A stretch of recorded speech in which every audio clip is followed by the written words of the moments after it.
Part 1 episode 2 शंभला का युद्ध। राजा वेदांत ने अपने सैनिकों को बैठाया, जो 2 सैनिक थे जिनके पास लंबी तलवारें थीं। ऐसा नहीं कि उनकी रक्षा के लिए उन्हें उनकी आवश्यकता थी, लेकिन यह अपने ही आदमियों की सुरक्षा में अच्छा था। वेदांत देख सकता था कि प्राचीन धर्मग्रंथों की योजनाओं ने कैसे काम किया।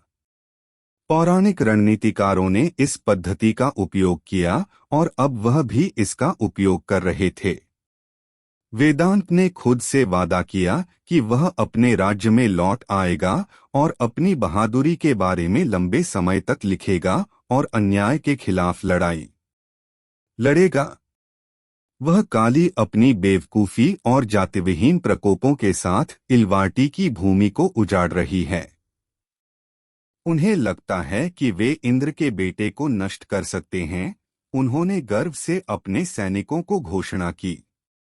भगवान इंद्र के पुत्र सैनिकों में से एक ने नम्रतापूर्वक पूछा, क्या हम भगवान के पुत्र की रक्षा कर रहे हैं? आपकी उच्चता। हाँ, वो गुस्सा हो गया। वह कहाँ है? बिल्कुल तुम्हारे सामने।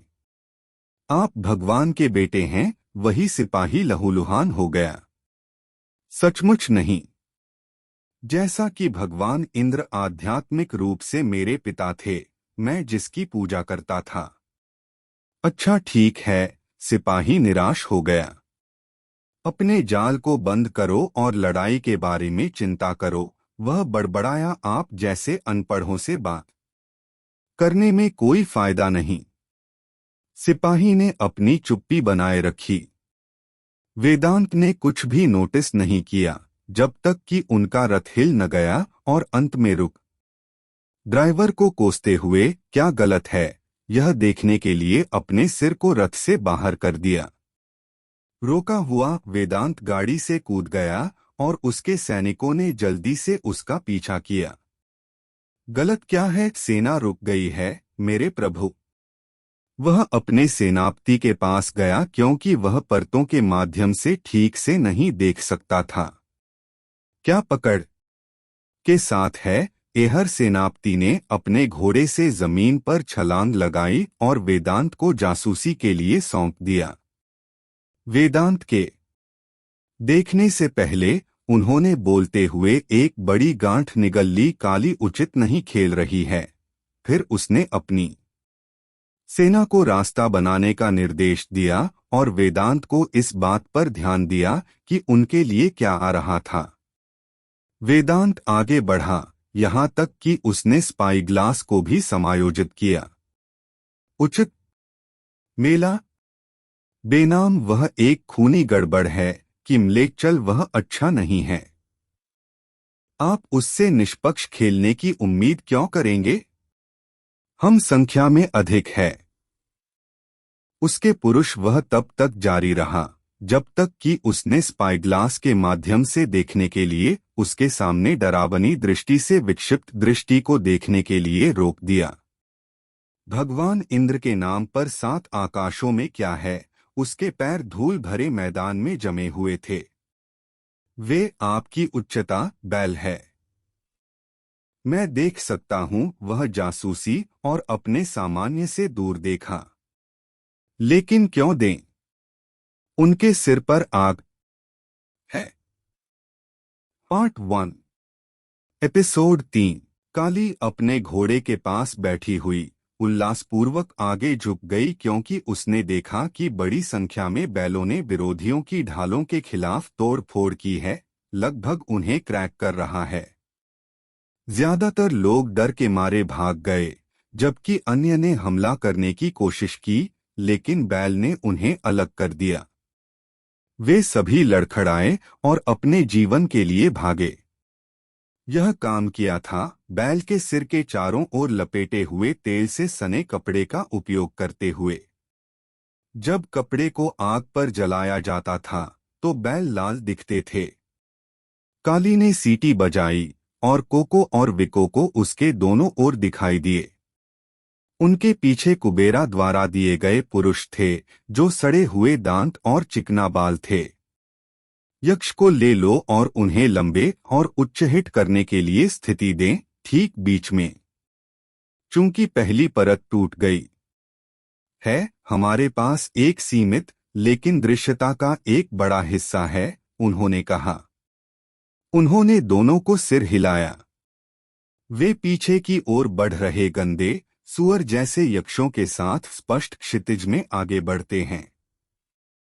वे आकार में छोटे थे और बेहद मोटे, लेकिन उत्कृष्ट धनुर्धर थे, और यही काली को अभी जरूरत थी।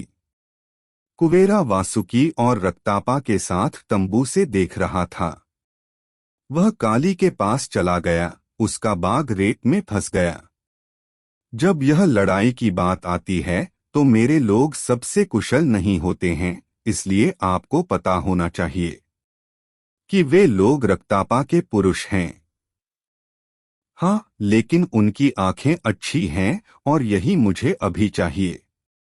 दूसरी ओर राक्षस करीबी मुकाबले के ये अच्छे हैं, लेकिन मैंने आपसे वादा किया था कि मैं इस युद्ध में बहुत से लोगों को नहीं खोऊंगा, और यही मैं अभी करने की योजना बना रहा हूं।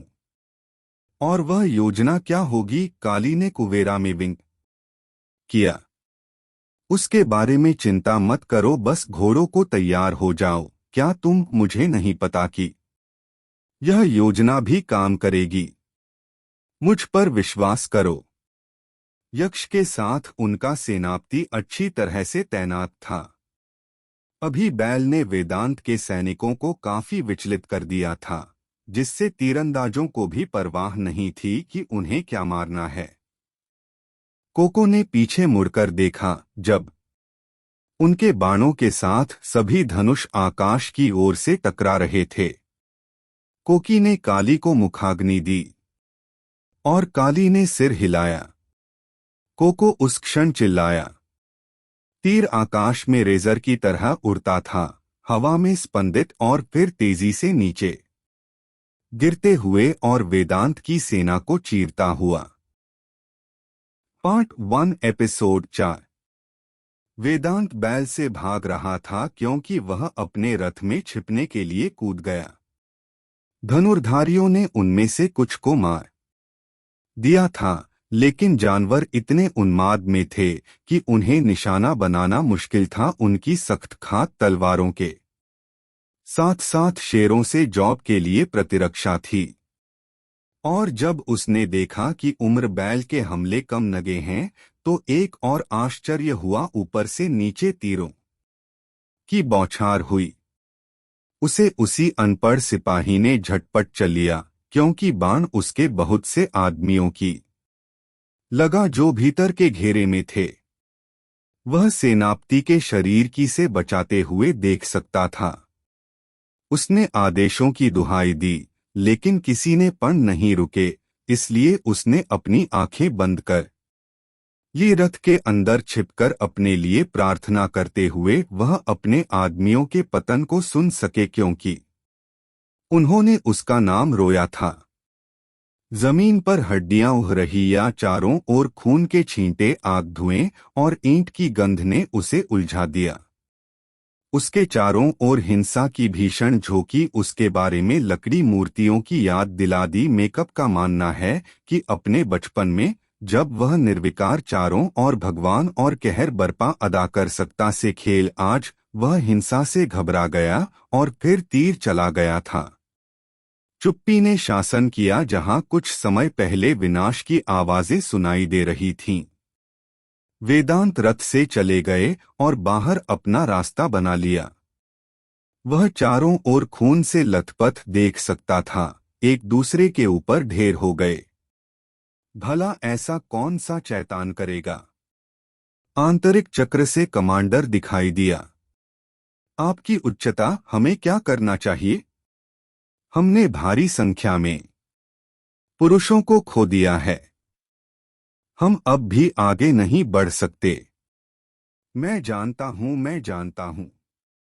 अभी के लिए बस पकड़ो और उनके लिए एक कदम बनाने के लिए प्रतीक्षा। हाँ महाराजा। जैसे ही वह रथ पर चढ़ने के लिए आगे बढ़ा, वेदांत ने देखा कि उसका पोड़ा हमले में लगभग असंतुष्ट पाया। यह उसके सेनापति के लिए चतुर था कि वह जानवर के लिए कवच का सुझाव दे। Part 1 episode 5। काली ने देखा कि सेना अब आगे नहीं बढ़ रही थी। यह कुछ समय के लिए स्थिर हो गया था। वह जानता था कि यह जीत को जब्त करने का समय है। उन्होंने कोको और विकासो को बधाई दी, जो सामने पक्ष के साथ खड़े थे। कुबेरा ने घोड़ों को लाया, हाथियों के रूप में शानदार कपड़े पहने। क्या यह आपको मेरे घोड़ों से चाहिए था? हम बड़े लोगों को ला सकते थे और उन्हें इस तरह से तैयार करने के बजाय परेशानी को हल कर सकते थे। तथ्य यह है कि आप इस तरह से सोचते हैं। दोस्त, आप मेरी आज्ञा के तहत यहाँ क्यों खड़े हैं? कुबेरा के मुंह में आग लग गई थी। यही कारण है कि जब रक्तापा और वासुकी इस दृश्य में प्रवेश कर रहे थे, क्योंकि वे पहले से ही अपने तंबू की परिधि से यह सब देख रहे थे। और तुम क्या करने की योजना बना रहे हो यार? वे अब कमजोर हैं। क्या मुझे सिर्फ अपने आदमियों को भेजना चाहिए और पूरी डील तुरंत खत्म करनी चाहिए? रक्तापा ने उपहास किया। अब वास्तव में कोई जरूरत नहीं है, काली ने कहा। मैं उन्हें एक टूस की पेशकश करने जा रहा हूं। वासुकी ने कहा, ट्रूस? क्या मजाक है? मैं तुम्हें राजकुमार वासुकी को अपमानित नहीं कर रहा हूं। काली की आवाज कठोर हो गई। मैं उन्हें दूस की पेशकश करने जा रहा हूं। राकापा, वासुकी और कुबेरा इस घोषणा पर हंसे। और आपका मन करता है, लड़का, आप उस दिशा की ओर बढ़ने की योजना कैसे बनाते हैं और वेदांत के सैनिकों द्वारा नहीं मारे जाते? ओह, वह मुझे नहीं मारेगा। काली हाथी मुंड वाले घोड़े पर बैठी, जिसमें कोको और विकोको साथ थे। तो यकीन है हम कर रहे हैं, कुबेरा ने क्रॉप किया। मैं इस आत्मघाती मिशन पर अपने लोगों को नहीं भेज रहा हूं। रक्तापा ने घोषणा की, कोई जरूरत नहीं है। काली ने कहा, मैं केवल अपने जनरलों के साथ जा रहा हूं। वासुकी ने कहा, आपके घोड़े के लिए उस हास्यास्पद पोशाक के साथ और आपकी उस बेतुकी योजना के साथ हम सिर्फ मानवों के खिलाफ लड़ाई में हमारी मदद करने के लिए एक नया कमांडर ढूंढना चाहिए। चूंकि आप स्पष्ट रूप से नौकरी के लिए उपयुक्त हैं। काली बस मुस्कुरा दी। यह समझाने का कोई फायदा नहीं था। उसने भारी घोड़े की पैंतरेबाजी की और वेदांत की ओर जाने का फैसला किया। जब कुबेरा की आवाज उसके पास पहुंची, चूंकि आप अपनी मृत्यु के लिए जा रहे हैं, तो क्या आप हमें बताएंगे कि आप चक्रव्यूह को कैसे पाल सकते थे ताकि हम इसे अपने बाद की लड़ाइयों के लिए इस्तेमाल कर सक? आपने दिल मार दिया। उन्होंने ड्रम बजाने वालों की ओर संकेत किया, जो जमीन पर बिखरे हुए थे। मृत उनके ड्रमर थे कि सेना कैसे आगे बढ़ रही थी। एक बार जब धड़कन मर गई, तो सेना उलझन में थी। धड़कनों ने समकालिक संरचना बनाई और मैंने बस संरचना को खींच लिया जब बैल उनकी व्याकुलता बन गए। अब कोई फर्क नहीं पड़ता कि उनके पास वहां कितने लोग हैं। वे भ्रमित हैं, डरे हुए हैं और अधिकांश टूट चुके हैं। वे पालन करने के लिए कोई दिल नहीं है, और यही वह जगह है जहां हमें अब हिट करने की जरूरत है। और वह सवार हो गया, लेकिन वह पीछे से धूर्त फुसफुसाहट सुन सकता था जो रक्तापा से आ रहा था। इतना हास्यास्पद नहीं है, उन्होंने कहा। Part 1 episode 6। वेदांत अपनी वाम सेना के बीच प्रमुख ऊर्जा की कमी महसूस कर सकता था। वे सभी अभी भी अपने हथियारों और ढाल के साथ खड़े थे, लेकिन उनका अब कोई भरोसा नहीं था। उनमें से कुछ घायल लोगों को चिकित्सा सहायता के लिए कारवां के पास खींच रहे थे, जबकि अन्य खच्चरों पर रखे पानी के कनस्तरों से पी रहे थे। उसने सोचा कि वह बिना किसी परेशानी के युद्ध जीता होगा, क्योंकि बहिर्गमन कमजोर और बिखरे हुए थे। उनकी अपनी गुटीय राजनीति में काम किया। इस प्रकार वह अपने राज्य में वापस आने की तुलना में एक अपेक्षाकृत छोटी सेना लाया था। उनका अहंकार स्पष्ट रूप से उनका पतन था, क्योंकि यहाँ आउटकास्ट एक एकजुट इकाई थी। वेदांत ने खुद को शाप दिया, क्योंकि वह चाहता था कि उसने सूर्यगढ़ और वरुणगढ़ से भेजे गए संदेशों को सुन लिया था, जो बदमाशों के उत्पात से बंधक बना लिया गया था। शेष शहरों को पहले से ही उनके द्वारा नियंत्रित किया गया था और अंतिम इंद्रावती की राजधानी इंद्रगढ़ थी, और यहाँ वह अपनी शक्ति में व्यर्थ विश्वास के लिए अंतिम दंड का सामना कर रहा था। और फिर अपने विचारशील बाहुबल के बीच में उसने अपने सेनापति का रोना सुना। दूत प्रतिद्वंद्वी शिविर से आ रहे हैं, उन्हें दूर से मार डालो। वेदांत वापस चिल्लाया। सब ठीक है अपने उच्चता, और फिर वह रुक गया। उफ! वेदांत ने 3 सैनिकों को अपनी ओर बढ़ते देखा, लेकिन बच्चे हाथी पर सवार होकर आगे बढ़ गए। उन्होंने उनसे 10 पेस दूर रोका। मैंने कहा कि उन्हें मार डालो। मेरे प्रभु, हम नहीं कर सकते। क्यों नहीं? वेदांत बड़ा हुआ। वे बच्चे हाथी भगवान इंद्र के पशुवाहन पर सवार है, जिस भगवान की हम पूजा करते हैं। वेदांत ने अनिच्छा से इस बिंदु को देखा। वह अपने सेनापति के साथ आगे बढ़ता गया, जिसमें लिखा था कि ये इंद्रगढ़ के शाही महल राजगीर में बैकअप के लिए एक पक्षी कैसे भेज सकते हैं। वह जानता था कि युद्ध क्षेत्र में पहुंचने में उन्हें कम से कम 5 से 6 घंटे लगेंगे। वेदांत अपने बचाव के लिए आगे बढ़ गया, प्रतिद्वंद्वी दूतों को रोकते हुए, और घूर कर देखा, जो कमजोर सुबह के सूरज से प्रकाश में स्वाहा हो गए थे। तुम क्या चाहते हो? वेदांत से पूछा। उसकी आवाज दहाड़ रही थी। बीच में दूत अपने बच्चे के हाथी से उतर आया और चला गया। वह जेठ काले बाल, एक निष्पक्ष करूबदार चेहरा, एक निस्तेज मुस्कान और सुनहरी आंखों वाला लंबा आदमी था। वह एक सुंदर बालक था, इसमें कोई संदेह नहीं, लेकिन वह कुटिल था। जिस तरह से उनकी आंखों ने वेदांत की आत्मा को छेड़ा। मेरा नाम काली है, यह कहते हुए मैं स्तब्ध हूं। तो आप मनुष्य हैं जो मानवों के खिलाफ युद्ध का नेतृत्व कर रहे हैं, मेरे लोगों को नष्ट कर रहे हैं, और विश्वासघाती प्रकोपों के साथ निर्भर है। आदिवासी मेरे दोस्त बहिष्कृत नहीं हैं।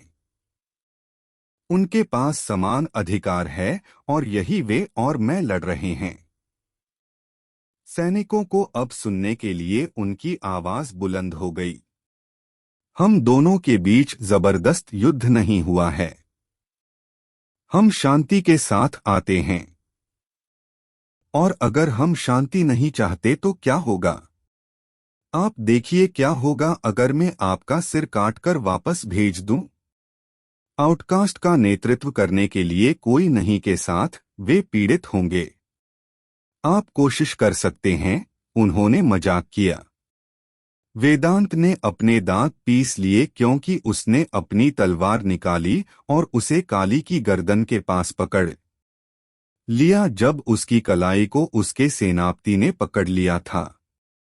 नहीं, आपकी महारानी, तुम मुझे रोकने की हिम्मत कैसे करोगे? अगर यह उसके लिए नहीं था तो आपका उच्चता नहीं होगा। सेनापति ने पीछे की ओर संकेत किया, जहां काली के साथ अन्य 2 दूत थे। बच्चे हाथियों के गले में तलवारें कटने के लिए तैयार। आप मुझे अपने विश्वासों से धमकी देते हैं। मैंने कभी नहीं सोचा था कि मेरा विश्वास मेरी प्रगति में बाधा बनेगा।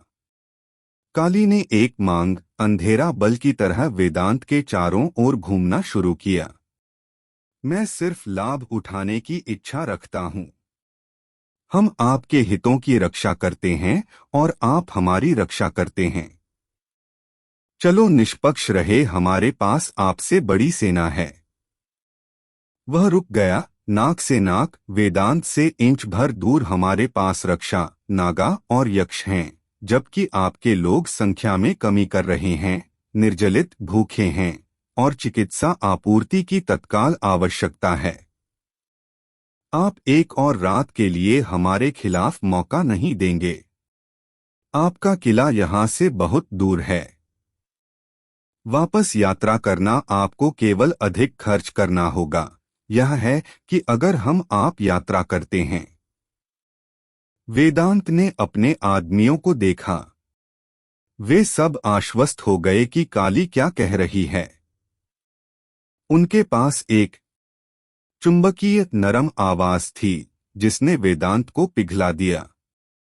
हमारे साथ हमारे तंबू में आओ, हम आपको पानी पिलाएंगे और खिलाएंगे। यदि आप इसे हमारे साथ सुलझाते हैं तो मैं आपको चोट पहुंचाने या आपके और लोगों को मारने की इच्छा नहीं करता। मैं इंद्रगढ़ शहर के लिए एक मध्य मैदान खोजना चाहता हूं, जहां आदिवासियों और मानवों के बीच एक संघर्ष हो सकता है, और कुछ नहीं हम या तो शांति से कर सकते हैं या उसने अपनी आंखें सार्थक रूप से संकुचित कर ली। हम इसे आपसे ले सकते हैं, लेकिन मैं ऐसा नहीं करना चाहता। मैं तुम्हें मारना नहीं चाहता, मैं सिर्फ आपके साथ काम करना चाहता हूं। आप मतलब है कि आप एक तानाशाह की तरह लेना चाहते हैं मेरे शहर को लूटने के लिए। मैं तुमसे एक बात का वादा करता हूं, आप राजा होंगे। हमेशा हम बस रहेंगे आपकी मदद, काली ने समझाया। आउटकास्ट के बारे में क्या? क्या वे इसके लिए सहमत होंगे? उनके पास पहले से ही है। हम सभी सिर्फ शांति चाहते हैं। अगर आपको याद है तो आप हमारे यहाँ हमारी सुरक्षित पोस्ट पर चार्ज करने वाले थे। हम सिर्फ एक समझौते के लिए आपके शहर में आ रहे थे। वेदांत ने पेश किया। वह लगभग जिद्दी था, लेकिन वह सहमत था कि उसकी पूरी सेना आउटकास्ट बलों के खिलाफ कुछ भी नहीं है।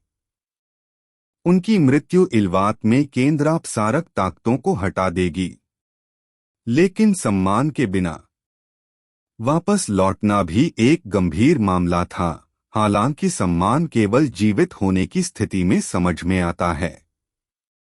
मैं सभी आरोपों, नियमों, दिशानिर्देशों को जानना चाहता हूं। हम इसके लिए एक परिषद की बैठक स्थापित कर सकते हैं। लोग हार जाएंगे। वेदांत ने देखा कि काली के पास कोई हथियार नहीं था। उन्होंने तेजतर्रार बहुरंगी वस्त्र पहने थे, जिसमें पीछे की ओर एक लबादा था। उनके जूते चमकदार थे, लेकिन उबड़-खाबड़ थे, और उनकी त्वचा, हालांकि पूरी तरह से गढ़ी हुई थी, उन्होंने देखा था। युद्ध की विभीषिका परिवर्तन डरावना है, लेकिन अच्छा है, हमेशा अच्छा। उन्हें बसने में समय लगेगा, लेकिन वे मुझ पर विश्वास करेंगे। वेदांत ने आह भरी। वज्र द्वारा, मुझे आशा है कि मुझे इस पर पछतावा नहीं है। यह शैतान के साथ एक सौदा जैसा नहीं है। काली मुस्कुराई। वेदांत ने सिर हिलाया। उसे काली से छुटकारा पाने के लिए कुछ और समय निकालना होगा, शायद किसी के साथ सहयोगी, लेकिन अब के लिए यह काली की विजय थी। Part 1 episode 7। इंदगढ़ के बाहरी इलाके में शहर कई गांवों से सुसज्जित था, जिसमें कृषि, खनन और पत्ती के साथ शहरी इलाका था। हरे भरे वनों के सामान्य परिदृश्य में फैले हरे भरे खेतों के लंबे रास्ते थे। उनके पास शहर की तरह कोई उचित सड़क नहीं थी। उनके पास सारथी या घोड़े नहीं थे, लेकिन बैलगाड़ी थी, और उनमें से कुछ ने पैदल यात्रा भी की। मकान मिट्टी से बने थे। उनके पास अपनी पंचायतें थी और शहर के निर्देशों का पालन किया, लेकिन सरपंच द्वारा अपने स्वयं के कानून पारित किए गए। इन गांवों में से सबसे अधिक शरणार्थियों में से एक शंबाला था, एक 500 लोग मजबूत उत्पीड़न, जहां निवासी एक दूसरे को पहले नाम से जानते थे। वे गाय चराने और शहर में दूध के निर्यात के लिए प्रसिद्ध थे और इस तरह वे सबसे अधिक फलते फूलते थे। शंबाला को यहाँ तक कि बड़े इलाकों और गुफाओं के साथ भी उपहार दिया गया था कि किसी को भी बुरी किस्मत के डर से प्रवेश करने की हिम्मत नहीं हुई।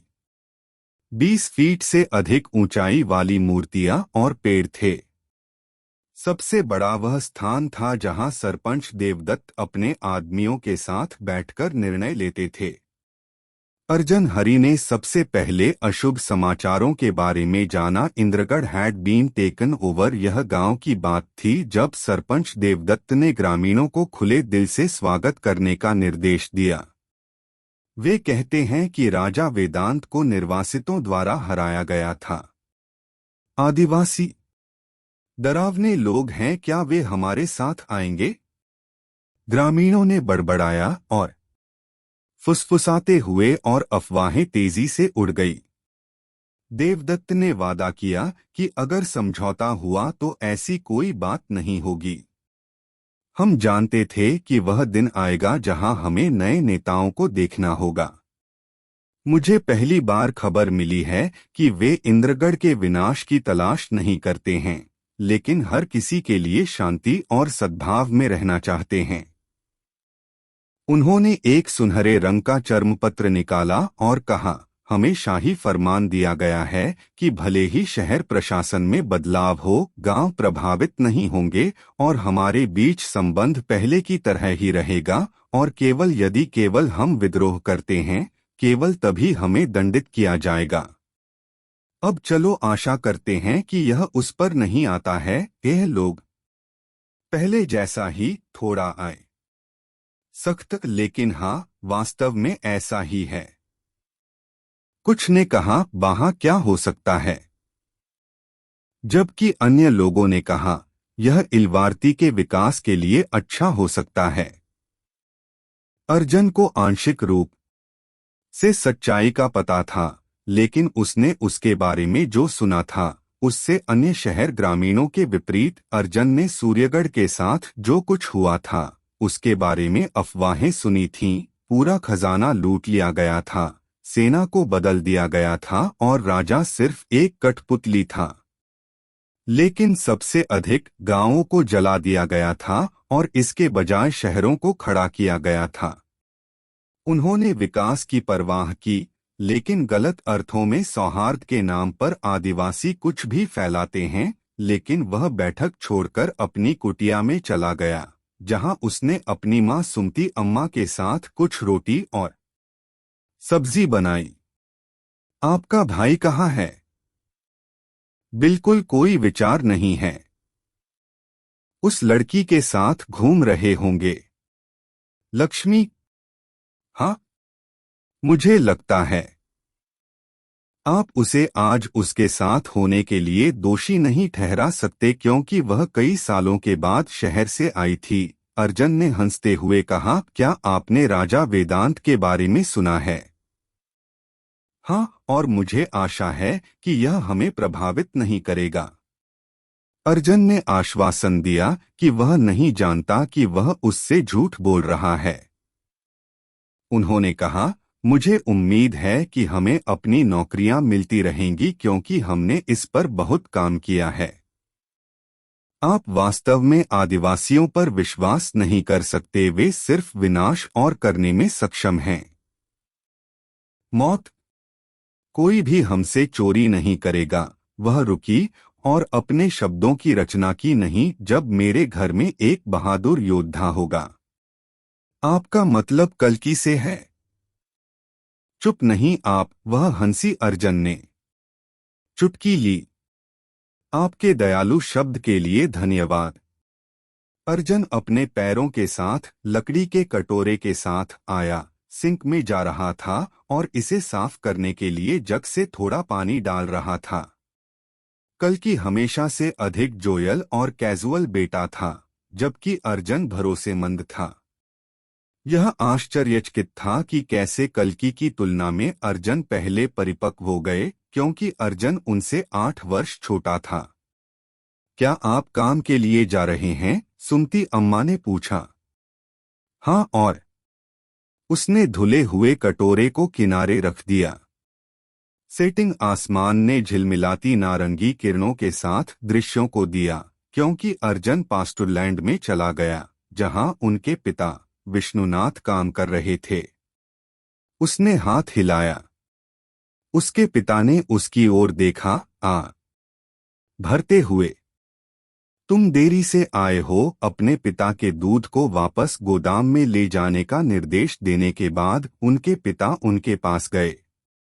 वह खड़ा था। लक्की अर्जुन के भारी फ्रेम के बगल में। वह सबसे सुंदर आदमी नहीं था, अर्जुन का मानना था, लेकिन वह एक दयालु व्यक्ति था जिसकी आंखों में गर्माहट थी। उससे पहले वह पिछले 2 दिनों से काम पर नहीं आ रहा है, विष्णुनाथ ने शाप पर चलते हुए शाप दिया। डेयरी फार्म पीढ़ियों से अर्जुन के परिवार का हिस्सा रहा था। विष्णुनाथ के पूर्वजों से इस बात तक गुजरा कि विष्णुनाथ ने किशोरावस्था में आने से पहले प्रजनन, दूध देने और चराने के बारे में सब कुछ सीखा था। अन्य स्थानों के विपरीत गरीब जानवरों पर कोई अन्याय नहीं हुआ, जहां गायों को पीटा गया था और उनसे जबरन दूध लिया गया था। दुधारू पशुओं का सबसे महत्वपूर्ण सम्मान किया जाता था। उनके दूध और डेयरी उत्पादों के लिए स्वीकार किया जाता है, जिन्होंने अपनी समृद्धि के साथ शांबाला को पुनर्जीवित किया।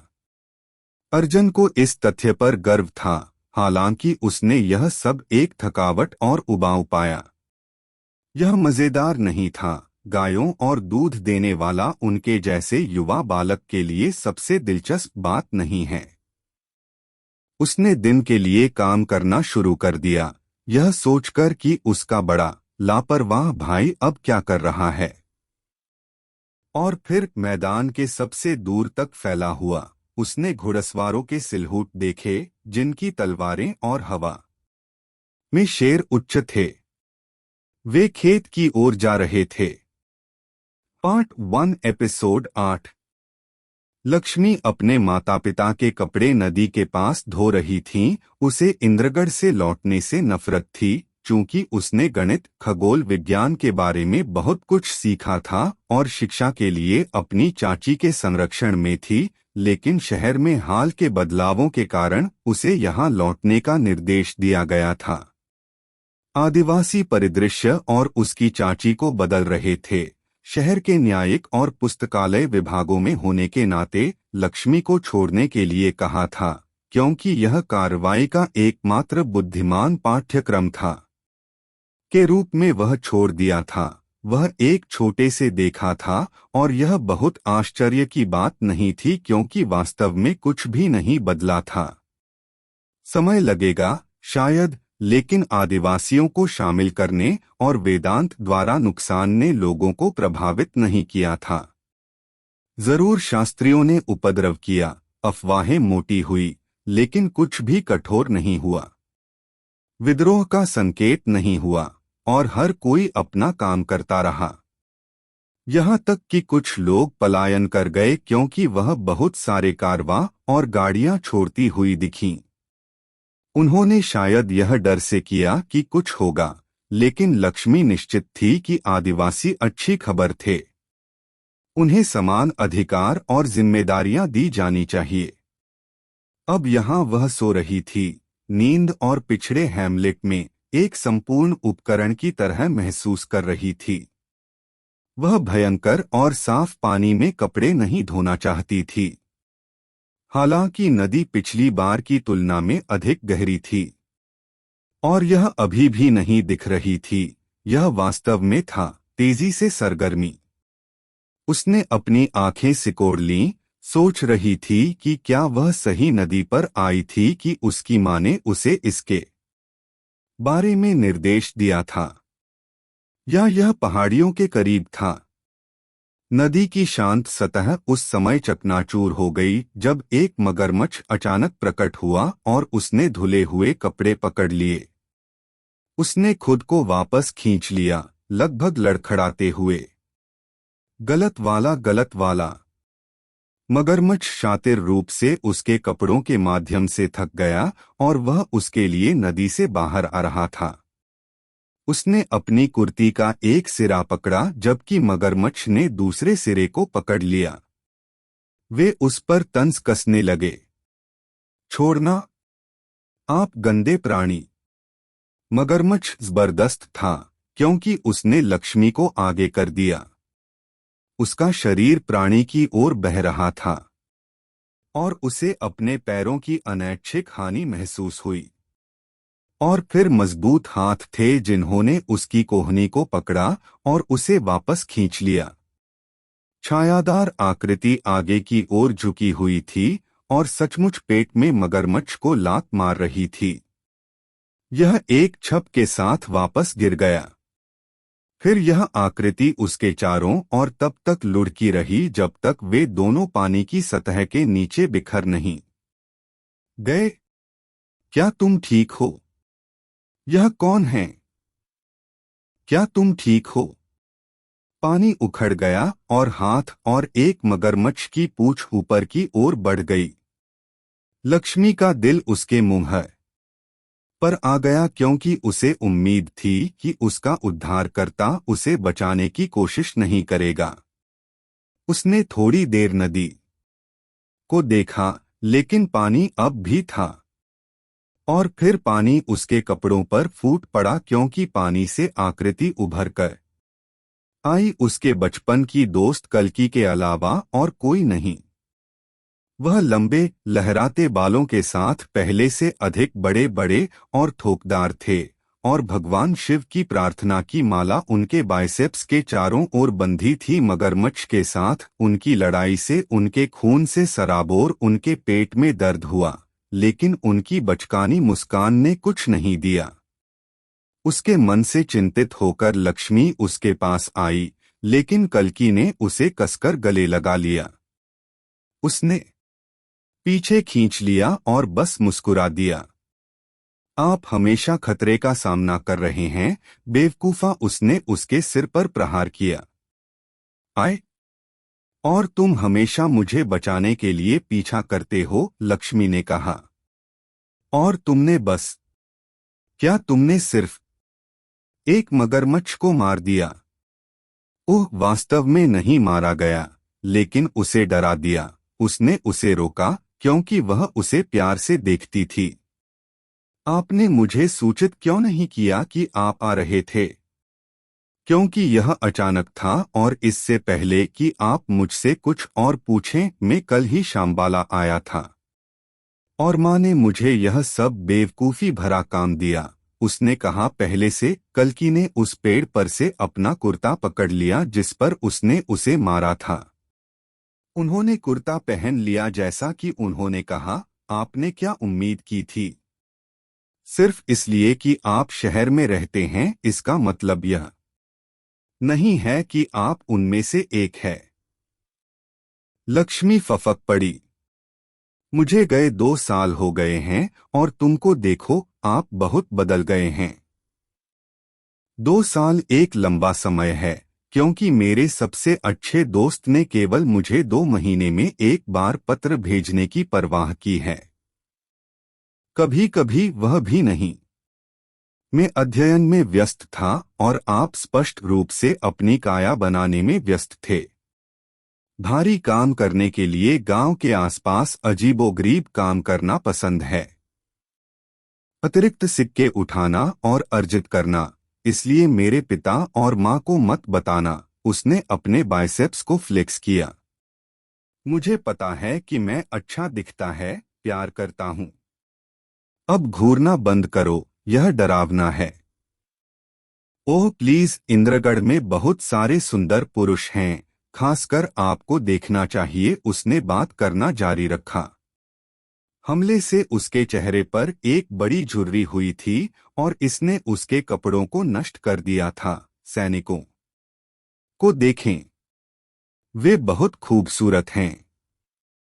ओह सुंदर, वह वापस जाने के लिए मुड़ी जब कल्की वहीं खड़ी थी। उससे इंच दूर उसके हाथ उसके कूल्हों पर गए और उसे कसकर पकड़ लिया, उन्हें निचोड़ते हुए, क्योंकि उसके पैर अनैच्छिक रूप से कर्ल करने लगे। सुंदर ये हैं। हाँ सुंदर, आपने शहर में और क्या सीखा या देखा? वह बेहद करीब आ गया, उसकी सांस मिट्टी की महक आ रही थी। भले ही उसे यह पसंद था कि कल्कि ने उसे कैसे पकड़ा, उसने चंचलता से पीछे धकेला और कहा, इसके अलावा मैंने सीखा है कि आप मेरी अनुमति के बिना मुझे नहीं छू सकते। अनुमति सहमति हो, वह लहूलुहान होकर गांव की ओर चल पड़ी में क्षमा प्रार्थी है। अगली बार से मैं लूंगा। माफी तब से स्वीकार की गई जब आपने मेरे जीवन और मेरे अधिकांश कपड़ों को बचाया। कल्कि हंसा, अपने सिर के पीछे की ओर घसीटता हुआ। अब मेरे घर आओ, जब से आपको खून आ रहा है मैं आपको दवा दिलवा दूंगा। लक्ष्मी ने सफेद चमकीले लाल धब्बों को देखा जो उनके सफेद कुर्ते पर दिखाई दिए थे। कल्कि ने आहें भरी और उसके पीछे हो लिया। Part 1 episode 9। भाई भाई। बेहोश फुसफुसाहट सुनी जा सकती है क्योंकि उसने अपनी आंखें खोली थीं। एक सफेद रोशनी उसे अंधा कर रही थी और उसे थोड़ी देर के लिए कुछ भी नहीं देखने की अनुमति दे रही थी, और फिर धीरे धीरे उसकी दृष्टि ठीक होने लगी। उसने दुरुक्ति को उस पर तंज करते देखा। उसका चेहरा चिंता की अभिव्यक्ति में बदल गया। भाई। ओह हाँ, काली ने कहा। वह टिक नहीं सका। वह मौके पर जमे हुए थे। क्षमा करें। हाँ, दुरुक्ति ने उनकी मदद की क्योंकि काली ने देखा कि कमरे में 2 सैनिक थे, उनके लिए चिंतित थे। वह लहराया और वे तुरंत चले गए, जबकि वह बिस्तर पर लड़खड़ाया और बैठ गया। आपको क्यों लगता है कि आप बेहोश हो गए हैं? काली ने अपना सिर हिला दिया। उसे पता नहीं था कि कैसे। जब तक उनके पास ब्लैकआउट था, तब उन्हें लगातार खांसी होती रही। तक आपकी वजह से परिषद की बैठक शुरू नहीं हुई है। काली ने दुरुक्ति को देखा। जब वह अपने जलते गांव से बचाकर आई थी तब वह कितनी कम थी। अंदर लिपटे एक शिशु के साथ एक युवा बालक की दृष्टि। उसकी बाहें आज भी उसे मारती है। उसने भयावहता देखी थी जिसके बारे में वह बोलने के लिए तैयार नहीं था। वह अब सुंदरता और अनुग्रह की महिला बन गई थी। एक नेक दिल के साथ शीर्ष पर वह घुटने की लंबाई के बाल पूर्णता के लिए लटमे थे, जबकि उसकी आंखें काली के समान थी। स्वर्ण केवल उनके गोत्र में ये आनुवांशिक लक्षण थे। धन्यवाद। तुम बीमार लगते हो। मैं शायद हूँ। मैं दर्शन कर रहा हूँ और मेरे फेफड़े वे सब ठीक महसूस नहीं कर रहे हैं। दुरुक्ति उसके पास बैठ गई और उसकी हथेली को अपने सीने से लगा लिया। उसे अपना लगा। दिल की धड़कन यह बहुत तेजी से हो रहा है। हाँ, मुझे छोड़ देना चाहिए। दिया है। वह खुद को टटोलते हुए पॉलिश की हुई पीतल की प्लेट पर चढ़ गया और फिर उसने अपने कपड़े उतारने शुरू कर दिए। उसके पास हथियारों से नफरत करने के लिए उसके पास कोई तलवार नहीं थी। अपने स्वयं के उपयोग के लिए बहुत हिंसक वह विचार करना होगा। कपड़े पहने उसने कमरे से बाहर निकलकर परिषद कक्ष की ओर अपना रास्ता बनाया। वह राजगीर में जंगल के केंद्रीय भूलभुलिया में पहुंच गया था। जब वह फर्श से कदमों की ओर बाहर निकला तो उसने प्रीफेक्चर पास किया। दीवारों को चमकता हुआ पत्थर मजबूत और अंधेरे से बनाया गया था, जो आसमान को छूने के लिए काफी लंबा था। तैनात सिपाही बांस की तरह थे, सबको ताक रहे थे, अपने हथियारों के साथ औपचारिक रूप से खड़े थे। इरावती के अन्य शहरों के विपरीत इंद्रगढ़ में ऊंची छतें या इमारतें नहीं थीं, लेकिन ज्यादातर योजना में खुली थीं, जिससे आसमान को अपना जादू चलाने में मदद मिलती थी। उन्होंने चैम्बर में प्रवेश किया था, जो खुद एक खुला प्रांगण था, 4 पेड़ों के बीच में, कांस्य सिंहासन के बीच एक विशाल गोल मेज के साथ। काली वेदांत को अपने 2 गार्डों के साथ बैठे देख सकती थी, जबकि कुबेरा, रक्तापा और वासुकी काली की प्रतीक्षा कर रहे थे। मुझे अपने देरी के लिए खेद है, मेरे दोस्तों, वासुकी ने कहा। इस तरह के एक महत्वपूर्ण दिन के लिए आपके पास नहीं होना चाहिए। मैं कुछ स्वास्थ्य मुद्दों पर चल रहा हूं। और उसकी आंखें दुरुक्ति की ओर बढ़ी, जो धीरे धीरे सिंहासन पर चला। जो काली का था वह कोको और विकासों के साथ खड़ा था, जो अपने खूनी गंदे कवच पहने हुए थे। काली ने कुर्सी पर बैठकर सबकी ओर देखा। क्या हम तब शुरू करेंगे? आप तय करें। आखिरकार आपके अनुसार सब कुछ होता है। अच्छी तरह से किसी का अपमान है, कुबेरा ने बड़ी चतुराई से चुटकी ली। बेशक मैं हूं। मेरे लोग मुझसे नफरत करते हैं। वे मुझे कायर कहते हैं। और जल्द ही वे आपको एक दूरदर्शी के रूप में कहेंगे, काली ने कहा। वासुकी के शामिल किए जाने के साथ आपके पास पूर्वी और पश्चिमी हमलों के खिलाफ अपने प्रशासकों के बीच बेहतर मंत्री होंगे। रक्तपा के साथ आपके पास एक मजबूत सेना होगी, और कुबेरा के साथ आपका व्यापारिक व्यवसाय 10 गुना बढ़ेगा। यह अभी एक अभिशाप की तरह लग रहा है, लेकिन यह केवल इस राज्य की बेहतरी के लिए है। कुबेरा ने सिर हिलाया। हो आपकी उच्चता, आपको मेरा समर्थन प्राप्त होगा। वेदांत उसकी सांसों के नीचे बढ़ता गया। काली ने कोको को देखा, क्योंकि वह डिक्री ले आया और उसे टेबल पर फ्लैट कर दिया। इंद्रगढ़ की संधि हमारे कानूनी सलाहकारों द्वारा तैयार की गई है। अब इसे साइन करने और इसे वास्तविक बनाने का समय आ गया है। वेदांत ने अपने दांत पीसते हुए कहा। दक्षिणियों को मुझ पर हंसना होगा। दक्षिणायन दक्षिण के राजा थे, जैसे उदय जो थे इलरावती के उत्तरी राजा उदया ने इंद्रगढ़ जैसे शहरों को नियंत्रित किया, और अब के लिए काली ने विजय प्राप्त की थी और उत्तर में समझौता किया था। दक्षिणायन मेरी समस्या नहीं है। उनके पास अपनी नौसेना प्रणाली है, और इलम के साथ उनका अपना संबंध है। उन्होंने समृद्धि के द्वीप के बारे में बात की, जो कि राकेश, अंधेरेचमड़ी और साक्षर योद्धाओं द्वारा आबादी थी। वे हमारी समस्या नहीं हैं। बिल्कुल, रक्तापा ने कहा। इस शहर के लोगों और बाकी लोगों को नए जीवन के आदी होने दें, एक ऐसा जीवन जहां हर कोई समान है और एक सम्मानजनक नागरिक के रूप में देखा जाता है। जाति और वर्ग के बावजूद वे आते हैं। काली भक्तिपूर्वक बोली। साथ ही, भगवान रक्तापा, मुझे आपकी जरूरत होगी। अग्निगढ़ में एक छोटा विद्रोह है, जिसे रोकना चाहिए। जब आप वहां हो, तो राजा सम्राट के साथ स्थिति को संभालिए और संभालिए। जैसा कि आप कहते हैं, भगवान काली, रक्तापा ने मुस्कुराते हुए कहा, अपनी छोटी और तीक्ष्ण कैनों को रोककर। क्या हम आगे बढ़ेंगे? वेदांत को छोड़कर सभी ने सिर हिलाया, जो अनिच्छा से बढ़ता था। काली ने मेज पर लापरवाही से चलना शुरू किया। उसने अपने क्विल को इंकस्टैंड में डुबो दिया और उसके नाम पर हस्ताक्षर कर दिए। ऐसा ही कुबेरा, फिर रक्तापा द्वारा पीछा किया गया था।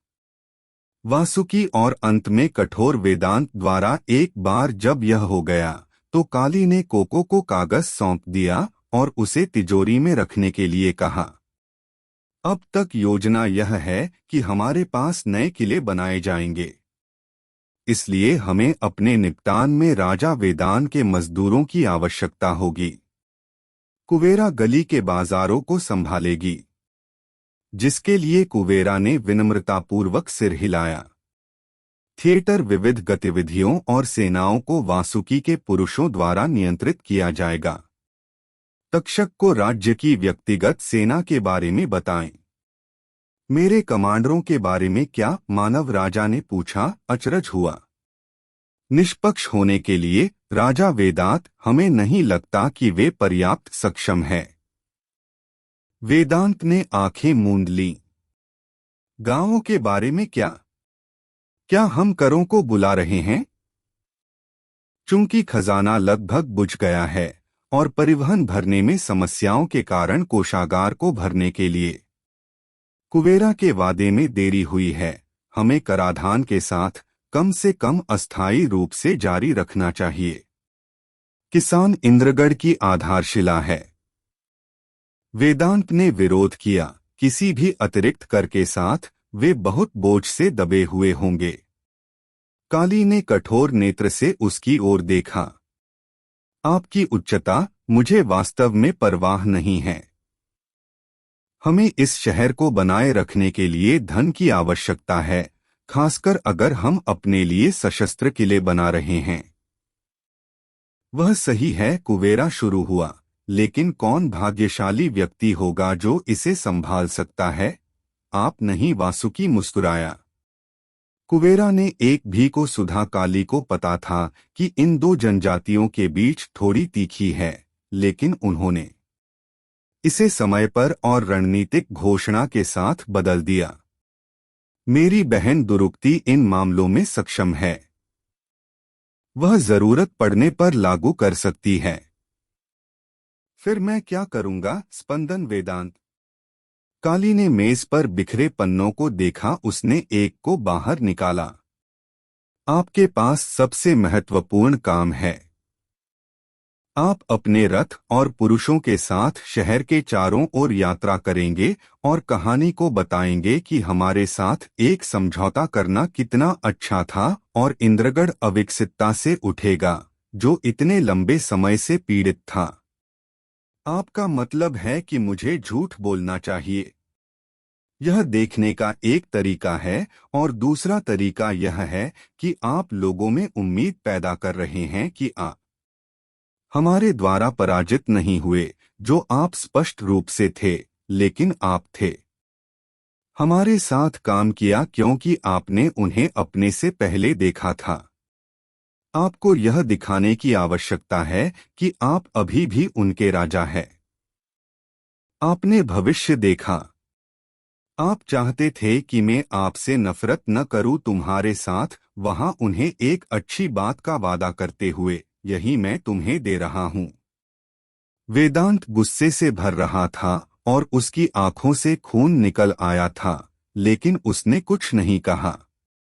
उन्होंने सिर्फ अपनी मुट्ठी जकड़ी और जाने दिया, जबकि काली केवल मुस्कुरा सकती थी।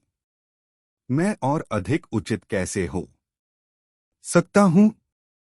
काली को अपने सीने में जलन महसूस हुई, जिसे उन्होंने नजरअंदाज कर दिया।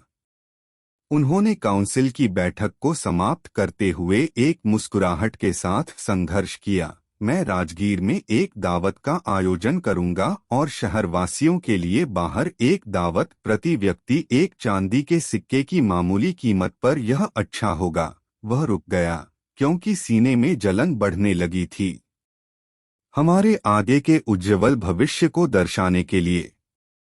चीयर्स, एक को छोड़कर सभी ने कहा। Part 1 episode 10। शंबाला की सोमा गुफाओं से औषधीय पत्तियों द्वारा कल्की ने अपने घाव और घावों को ठीक किया। वे पहाड़ी इलाकों में थे, गांव से छिपे हुए थे। अंदर कल्की ने सुना था, सोमा जलाशय थे, जिन्हें आमतौर पर ग्रामीणों द्वारा भगवान से उपहार के रूप में संदर्भित किया जाता था। किंवदंतियों के अनुसार भगवान इंद्र, वज्र के देवता और सभी देवताओं के राजा, इंद्रगढ़ की भूमि में खुद की स्थित किया था और उन्होंने अपने आकाशीय सेवकों गंधर्वों से कहा था कि वे मानवों की सहायता करने के लिए इलकाटरी में दवा का प्रसार करें। अब तक यह एकमात्र ऐसा भंडार था जिसकी खोज की गई थी। और विज्ञान में विश्वास करने वाले लोगों ने कहा कि सोमा गुफाएं चमकदार नीले पत्थरों के अलावा और कुछ नहीं थीं, जो तीव्र गर्मी और दबाव के कारण विकसित हुई थीं, और कुछ नहीं। वे प्रति से जादुई नहीं थे।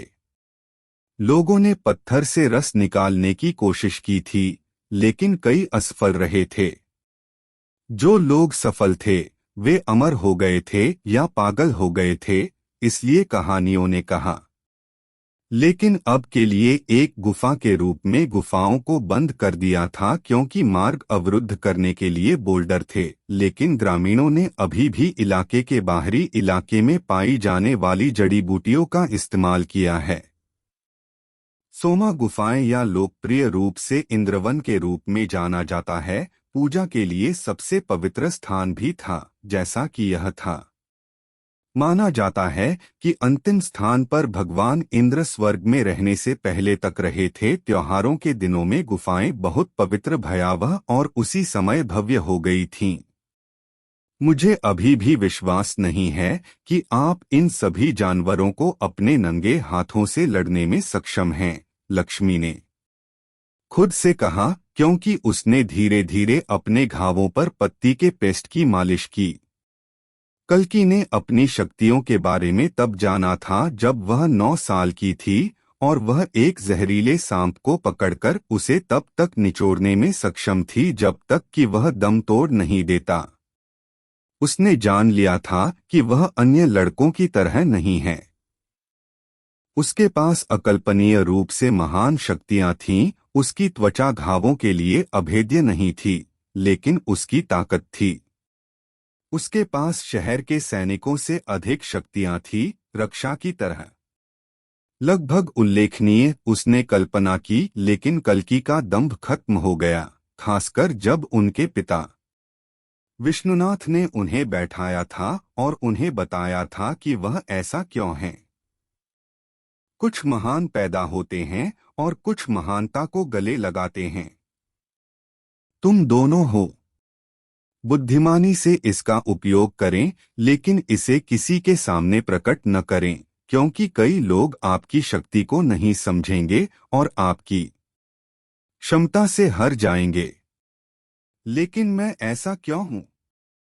उसने नीचे देखा, सोच समझकर, शायद सही शब्दों की खोज में। अगर मुझे जवाब पता होता तो मैं आपको बता देता। लेकिन आप सभी को इस बात की चिंता करनी चाहिए कि इसका उपयोग सही कारण के लिए किया आए बेटे के लिए यह महान मूल्य के साथ आता है। एक दिन आपको इसके लिए भुगतान करना पड़ सकता है, लेकिन अब दूसरों की मदद करने के लिए इसका उपयोग करें। कल्कि को तब जवाब नहीं मिला था। इस तथ्य को उन्होंने अपने भाई और अपनी मां से भी छिपाया था, लेकिन लक्ष्मी द्वारा अनायास ही एक बड़ा बोल्डर उठा लिया गया था। उसने उसे यह बताया और उसने उससे कहा, शायद तुम एक भगवान के बेटे हो। कल्कि ने इसे एक तरफ थोड़ा उबाऊ तरीके से ब्रश किया था। मुझे यकीन है कि मेरे पिता कोई भगवान नहीं है। वह एक डेयरी किसान है। शायद वह गायों का भगवान है। उसे होने के लिए जज नहीं करता है। आपके पास अभी भी मेरे पास मौजूद शक्तियों के लिए कोई जवाब नहीं है, क्या आप? उसने पूछा। मुझे पता है कि आपने मुझे इतिहास की पुस्तकों के माध्यम से देखने के लिए कहा था, या विज्ञान की पाठ्य पुस्तकें। हाँ, लेकिन मुझे कुछ भी नहीं मिला। शायद कुछ चीजें हैं जिनके लिए आपको स्पष्टीकरण की आवश्यकता नहीं है, या शायद यह जानने में समय लगता है। अपने लिए आपके जीवन में जल्द ही आपके पास जो कुछ भी होगा उसके बारे में आपको पता चल जाएगा। आपको बस इंतजार करने की जरूरत है। वह रुकी। क्या आपको यहाँ कुछ मिला, बा? यहाँ सभी स्थानों से बाहर? मैं यहाँ किसी भी ज्ञान से रहित हूँ। मैं पिता से बचना चाहता हूँ। मुझे लगता है कि मैं अपने माता पिता का बहुत बड़ा एहसानमंद हूँ और इस तरह मैं उनके लिए खेत पर काम कर रहा। ठीक है, मैं सिर्फ जानना चाहता हूँ। उसने दांत पीस लिए। आप करेंगे, मुझे यकीन है। कल्कि ने पॉलिश की हुई तांबे की प्लेट पर चला गया जो लिविंग रूम लटका हुआ था और उसके दाहिने हाथ पर एक जले हुए निशान को देखा। हो, शायद जब वह छोटी थी तो उसे जलन हो गई थी। इतने सारे सवाल और ऐसे कुछ जवाब। चिंता मत करो, हम इसे पा लेंगे। अभी के लिए वापस जाने के बारे में चिंता करें। कल्कि मुस्कुराई जैसे उसने उसे गले लगाया और अपना रास्ता बनाया। उसने लक्ष्मी की मां को देखा पर वह उसके पास से गुजरा। जिस वह देर से घर जा रहा था वह आज भी काम पर नहीं गया था, हालांकि खेत में कुछ बचे हुए काम खत्म करने के लिए सूर्यास्त तक का समय था। जैसा कि उन्होंने मैदान में अपना रास्ता बनाया, वह एक सराय से गुजरे जहां एक बूढ़ा साधु बैठा था, नशे में धुत होकर खुद को चीरता था इससे पहले कि वह झुका और फर्श पर गिर गया। जैसे जैसे कल्कि ने उसे उठने में मदद की, उसने देखा कि विनीत की आंखें अजीब थीं। वे उसकी दृश्य आयु से परे बुद्धिमान थे। मैं क्षमा चाहता हूँ दोस्ता, यह सब ठीक है या ठीक है आप। हमेशा की तरह वह मूर्खतापूर्ण ढंग से मुस्कुराया, अपने सड़े हुए दांतों को रोकते हुए। मुझे तब छोड़ देना चाहिए। क्या मैंने तुम्हें कहीं देखा है दोस्त? कल्कि मुस्कुराई। मुझे ऐसा नहीं लगता। वास्तव में आपकी नजर से आप यहां से नहीं हैं। आदिवासियों के साथ आया शायद। लंबे समय से भविष्य रहता है ना? वह हंसा और फिर से गिर गया। इस बार कल्कि ने उसे नहीं उठाया। वह खेत में टहलता था जिसमें लकड़ी का प्रवेश द्वार था और ऊंची बाड़ जो गायों को भागने नहीं देती थी। खेत गायों के लिए चारागाह भूमि थे और पीछे की ओर शेड थे जहां गायों को बांधा जाता था। लेकिन अब तक जमीन खून से लथपथ थी और गाय गायब हो गई थीं। उसने अपने पिता के आदमियों को फर्श पर देखा, बेजान पड़ा था। फिर उसने अर्जन को देखा जो स्थिर फुसफुसाते हुए और कांप रहा था, एक खूनी नाक और टूटे हुए अंगों के साथ। पिता कहाँ है? उसने अपने छोटे भाई से पूछा। वे उसे दूर ले गए हैं। वे कौन? म्लेच्छों? आदिवासी? नहीं, डाकुओं। अर्जन ने उसे देखा।